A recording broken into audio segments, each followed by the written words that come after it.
Hi friends, எல்லாருக்கும் வணக்கம். எல்லாரும் எப்படி இருக்கீங்க? நல்லா இருக்கீங்களா? உங்கள் அனைவருக்கும் இனிய சுதந்திர தின நல்வாழ்த்துக்கள். Happy independence day. இன்னைக்கு நம்ம நாடு சுதந்திரம் அடைஞ்சு 79வது வருஷத்தை தான் ரொம்ப ஹாப்பியாக கொண்டாடிட்டு இருக்கோம். நம்ம மட்டும் இல்லை, நீங்கள் இல்லை, நான் இல்லை, இந்த நாடே கொண்டாடிட்டு இருக்கு. சுதந்திரங்கிறது ரொம்ப ஈஸியாக கிடைச்சிடல. நமக்கு முன்னாடி பிறந்த முன்னோர்கள் ரொம்ப கஷ்டப்பட்டு உயிரை பணைய வச்சு உயிரையும் கொடுத்து கூட வாங்கி கொடுத்த சுதந்திரத்தை தான் நாம் இன்னைக்கு ஹாப்பியாக கொண்டாடிக்கிட்டு இருக்கோம். இதுலேயும் நாளடைவில் பார்த்தீங்கன்னா சுதந்திரம் கொண்டாடுறது ரொம்ப குறைஞ்சிக்கிட்டு, அதாவது அந்த கொண்டாடுற ஆட்கள் அந்த பங்களிப்பு இதெல்லாம் குறைஞ்சிட்டு வர மாதிரி எனக்கு தெரியுது. நான் சின்ன வயசாக இருக்கப்ப ஸ்கூலுக்கு போகும்போது பார்த்தீங்கன்னா சுதந்திரத்தன்னைக்கு ஆரஞ்சு கலர் மிட்டாய் கொடுப்பாங்க. அந்த ஞாபகம் எனக்கு இருக்குது, உங்களுக்கு இருக்குன்னு நினைக்கிறேன். அப்போல்லாம் பார்த்தீங்கன்னா ஒருத்தர் ரெண்டு பேர் இல்லை, வாத்தியார் ஸ்கூல் டீச்சர் அந்த மாதிரி இல்லை, இந்த ஊரே கொண்டாடி இருக்கோம், ஊரே கூடி இருக்காங்க.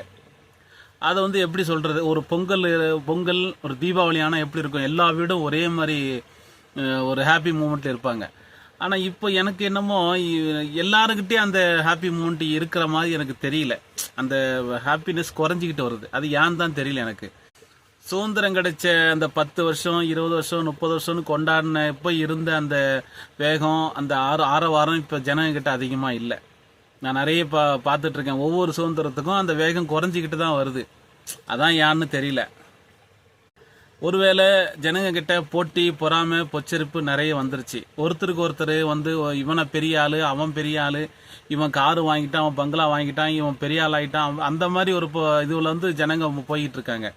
யாருமே இங்கே ஒற்றுமையெல்லாம் ஒன்றும் வாழலை.